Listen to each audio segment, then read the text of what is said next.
Mirchi FM is #1 in Singapore. और किसके सुनिए यार, हमारा एक सच्चा साथी है मिर्ची एफएम लंबा साथी। I love Mirchi FM. It's so hot. देखे में लाल लाल, खाए में हाय हाय। टंगी टंगी तवा में Mirchi FM is hot. Here at Rugby Town, Singapore, love listening to Mirchi FM. Mirchi FM, it's hot. Mirchi FM is #1 in Suva. It's hot. हम वहीं के लिए लंबा सा में रहता है, तो क्या बताइए हम मिर्ची एफएम सुनता है। Mirchi FM, बहुत जुलूम जुलूम। Mirchi FM, it's hot.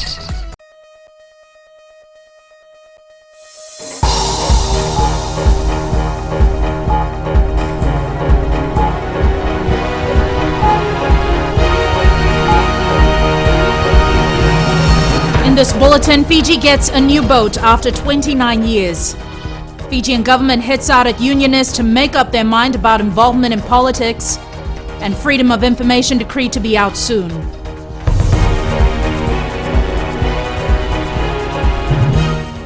Good evening, I'm Jackie Spate, and this is FBC News.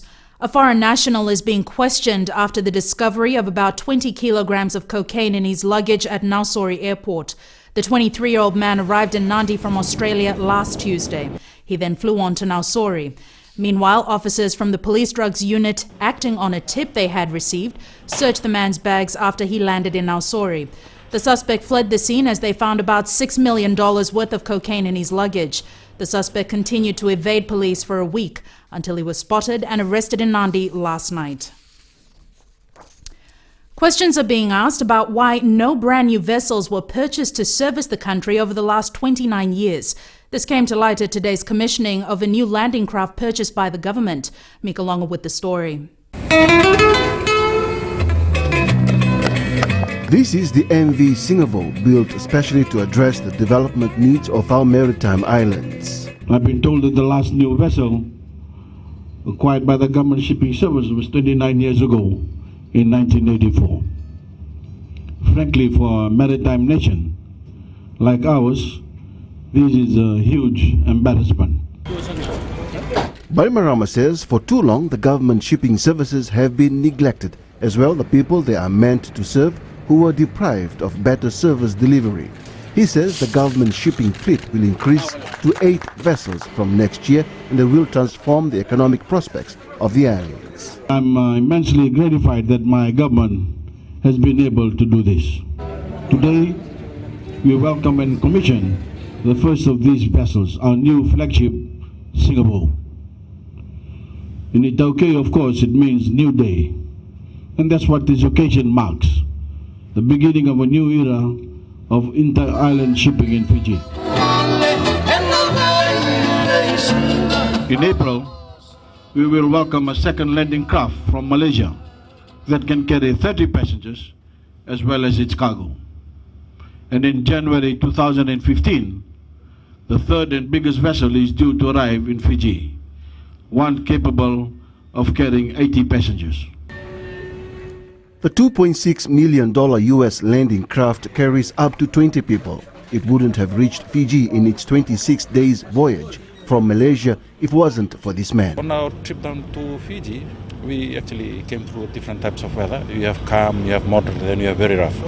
But out of all the vessels that I've sailed on, including government vessels, this is probably the best of them all. The landing craft was built underclass, meaning it was built to local and international standards. Meanwhile, the Water Authority of Fiji says the new vessel will greatly assist in raising its service to outer islands. We, as Water Authority of Fiji, are grateful that we have another vessel that can transport goods, for construction purposes, water supply. That was some of the challenges we face. This vessel is fitted with the latest gadgets that meets international maritime standards. It has its own sewage plant, an oil water separator, has a 24-hour hot water system. It also has musical instruments for the comfort of the crew. Mikalonga, FBC News.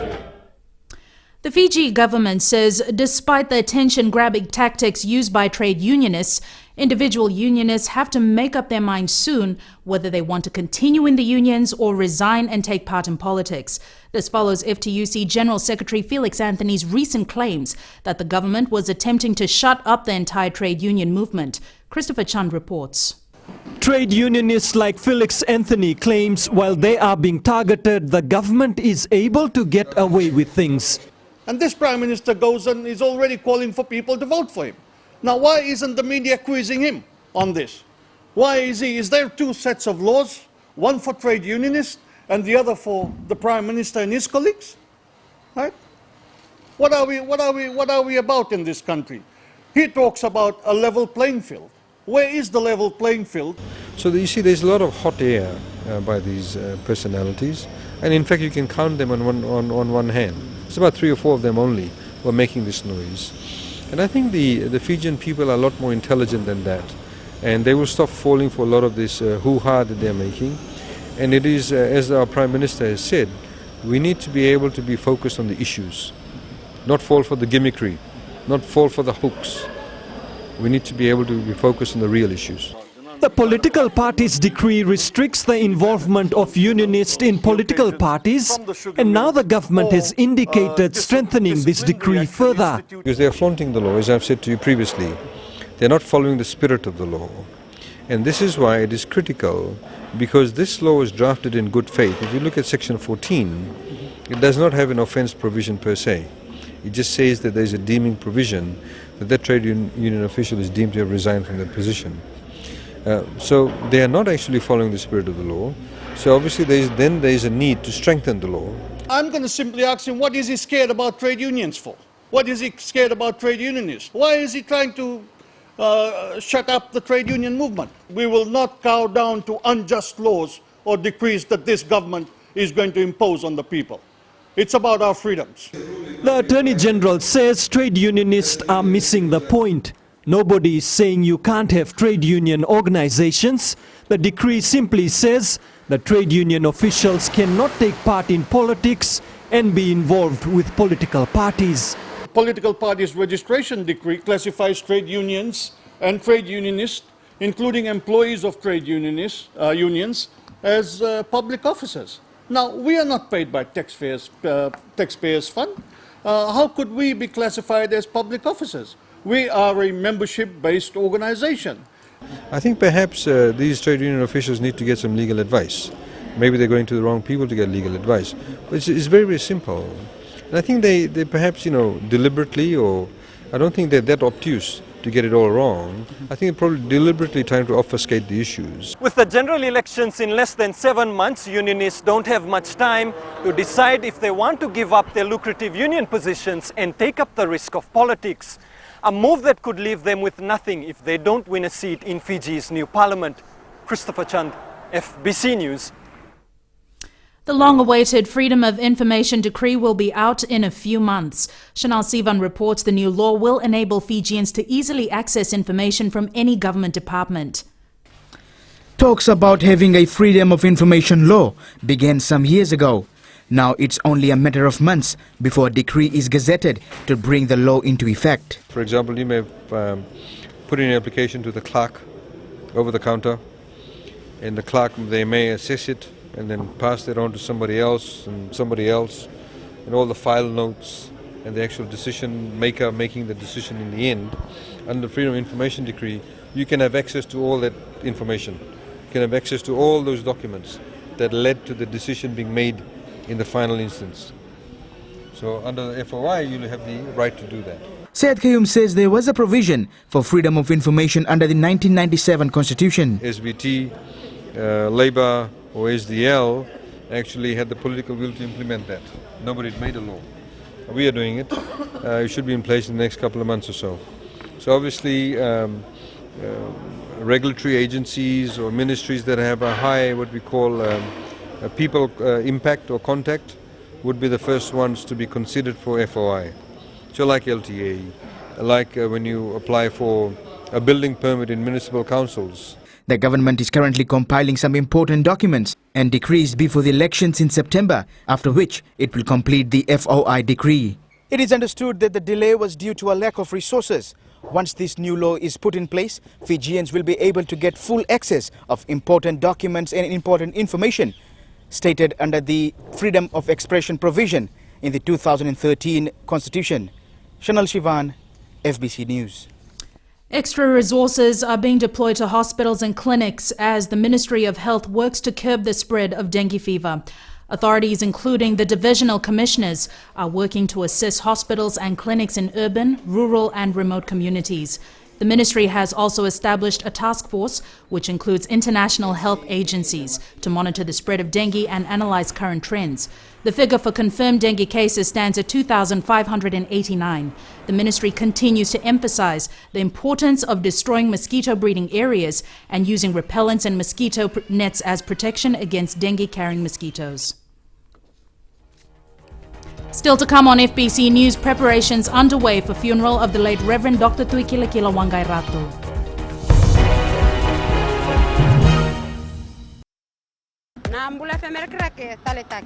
Gonga elambasa Mbula FM number 2 na sere. Ndo talita kana borong na Mbula FM number 2 na sere su. Au waitu tu garaki au reba tu ni stima au ndo talita kana borong na Mbula. Bola bina Fiji Mbula FM number 2 esenga toka. Bola bina era noga Mbula FM number 2 tikoga. Mbula FM number 2 na sere.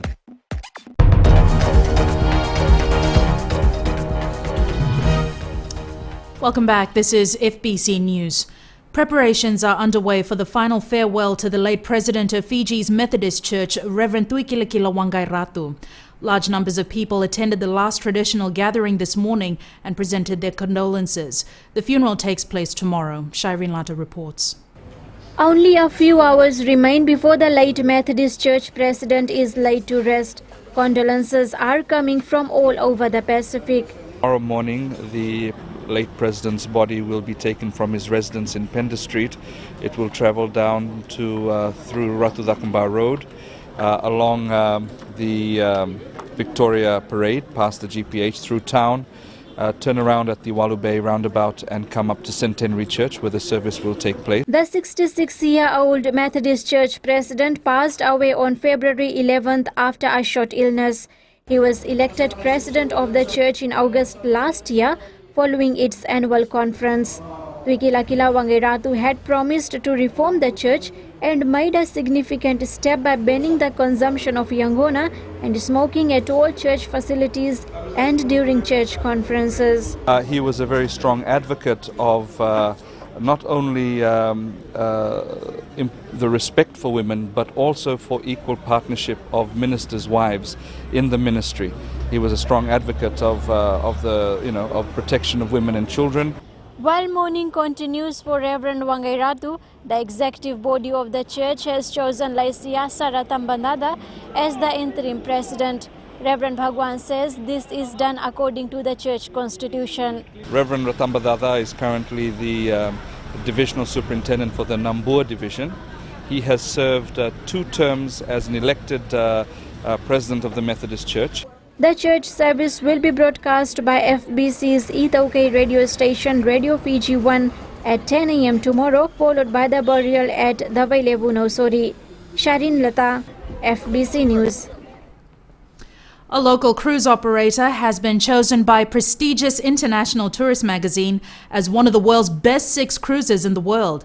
Cruise owner Tai Gyang says his hardworking staff, who have worked tirelessly to ensure tourists get the experience of a lifetime, finally have the recognition they deserve. Vosita Kotewasawasa reports. The Tuitai Adventure Cruises has been plying the northern waters of Fiji for the last 11 years, eager to leave its mark on the tourist map. Now, after lots of hard work, it's the only cruise selected from the South Pacific as one of the top 5 in the globe. The operators say their aim has always been to get tourists to experience the pure and untouched Fiji. The primary thing that was noted by the reviewers is just how remote we go. So we do a 7-night cruise every day, a different destination. Vanuatu, Rambi, Kioa, Taveuni, Gamea, Thombia, and the Ringgold Atolls. And they were especially amazed at just how remote these areas were. Tai Yang says that while they also do cruises to other islands in Fiji around the year, their base will always be in the north. We've got a long 12 years of partnerships with villages, communities, leaders around there, and I feel like it's pretty untapped. I think there's room for more expansion, more tours boats, everything up there. What sets the Tuitai cruise ship apart from its competitors is the way they work to provide the best adventurous trips for its guests. It's a big point of difference for us, just how remote it is, that we're the only boat out there, that you're not going to see a whole bunch of other traffic and a lot of other divers. For example, in the Great Barrier Reef, you might go scuba diving, there might be 200 or 300 people. Our trips only take 24 people. This is the first time that any Fiji cruise has been named as the best in the island magazine, and with an extensive global readership, it won't be long before more adventure cruise enthusiasts from around the world come searching for the best in the world right here in Fiji. Vosita Kotiwasawasa, FBC News. Male advocacy programs are on high demand in the country. The Fiji Women's Crisis Centre confirms this after a 6-day workshop on Pacific male advocacy training of trainers ended in Nadi yesterday. The increase in such programs around the country has enabled the FWCC to be more effective, but they say more work needs to be done as they move towards taking these programs to places where violence against women and children prevail. So we've done Vanua Levu, our Lambasa Women's Crisis Centre does that. We've gone to in the interior of Viti Levu, Nandarivatu, and all kinds of places we have been to. The only places that we want to take it to, where the national survey has shown that there are high incidents of violence against women and girls, and that is the maritime areas, the Eastern Division, and that is where our focus will be for the next few years. The male advocates have varied from the military, police, traditional leaders, youth and religious leaders who work toward protecting and promoting women's rights. Sports time now, and Jamie, what do you have for us? Good evening. Well, the Fiji Warriors squad roughed it up today for a spot in the final team for the Pacific Rugby Cup, and our 7th side humbled by its support in the Ra province. We'll have these stories and more after the break.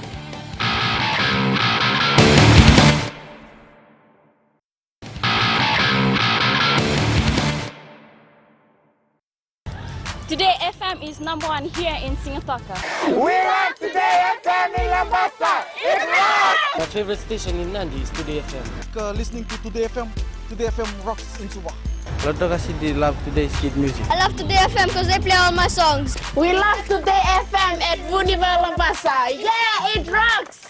I love Today FM because it rocks. Today's hit music on Today FM.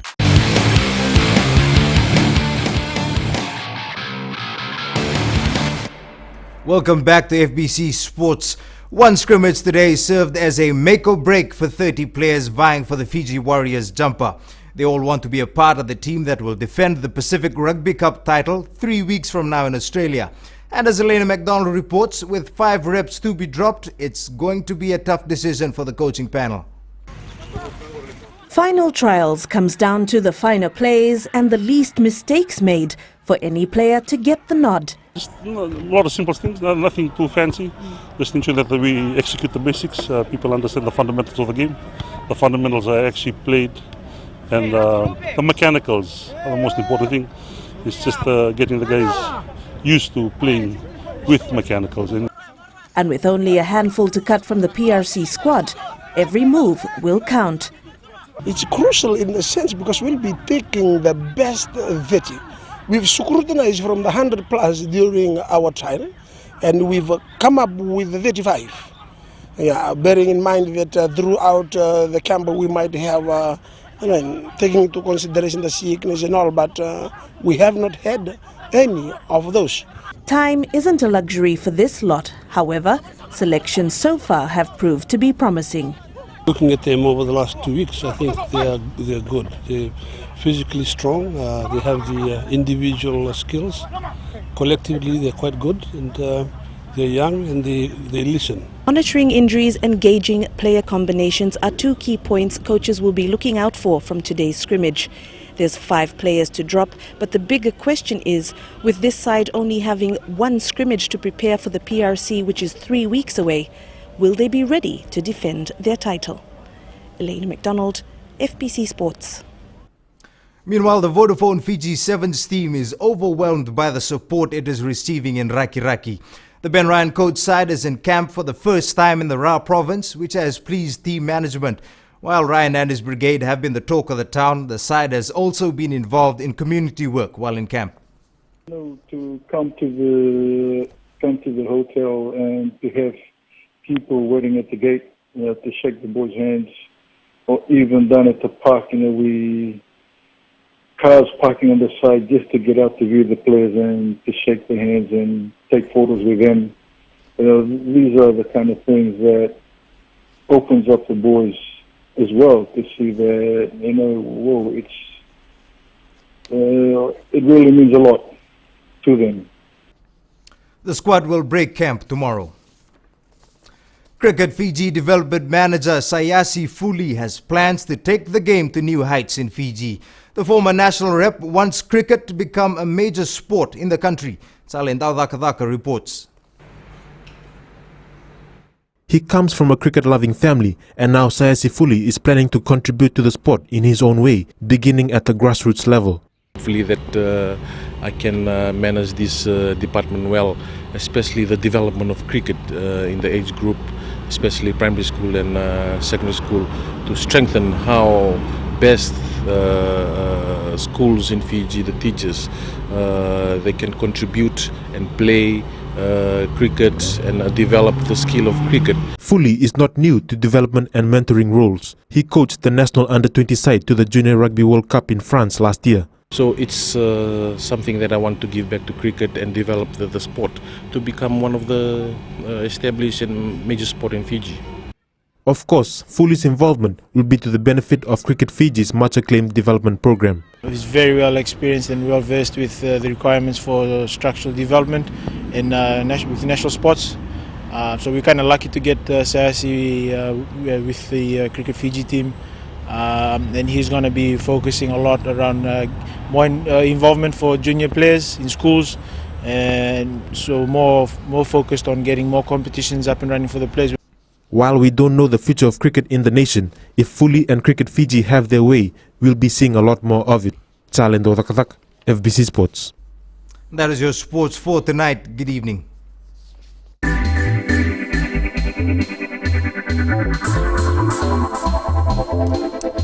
Tonga's International Dateline Hotel will be closed temporarily at the end of the month for major renovations by its new owner, the Tano Hotel Group of Fiji. Representatives of the Tano Group were in Tonga last week for the final stage of negotiations in their takeover of the hotel. Matangi Tonga reports it's understood an agreement has been reached with only a few legal papers left to be signed. Renovation of the International Dateline Hotel is expected to be completed before the coronation of King Tupo VI in 2015.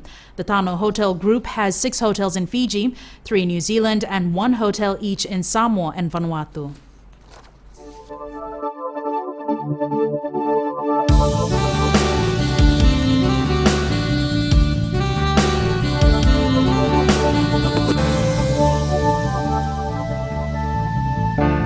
Weather time now when it wasn't so bad today, Jen. Yes, Jackie, you're right. Surprisingly, we didn't have as much rain as I thought we would. We did have some showers, but that was short-lived. And the best part is there weren't any thunderstorms. Temperatures are all in the 30s today, with Suva, Nandi, Ba and Lambasa sitting on 33 degrees. Sugar City is the coolest of the lot on 31. I see there's thunderstorms forecast for Thursday, but fine morning weather is also expected for Nandi, Lautoka and Ba. Add some clouds and showers and we've got ourselves a contradiction of sorts. Do be cautious if you're heading out to sea, as visibility will be poor in areas most affected by heavy rainfall. Time for a change in scenery, and if you're wondering where our sports guy was the last few days, here's why. This was taken by our very hard-working operations team who are busy visiting some of our transmission sites in the west. I'm sure you'll agree with me that the interior of BT Level is just magnificent. It truly is. Thanks so much for that, Genevieve. The main points again. Fiji gets a new boat after 29 years. Fijian government hits out at unionists to make up their mind about involvement in politics, and Freedom of Information decree to be out soon. On to the poll question, we're asking: is there a need to review bank and finance sector fees and charges? Visit our FBC website to take part. Remember, you can send us newsworthy pictures and videos on email citizenseyes@fbc.com.fj or share it with us via Facebook page FBC News. And if you're on Twitter, follow and tweet us your news tips at FBC News or simply hashtag FBC News. That's FBC News for tonight. I'll be back tomorrow. Good evening.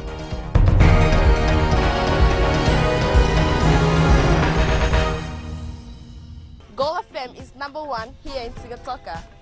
Gold FM is our favorite radio station here in Lautaka. Gold FM is #1 in Nel. I love listening to Gold FM in Ba.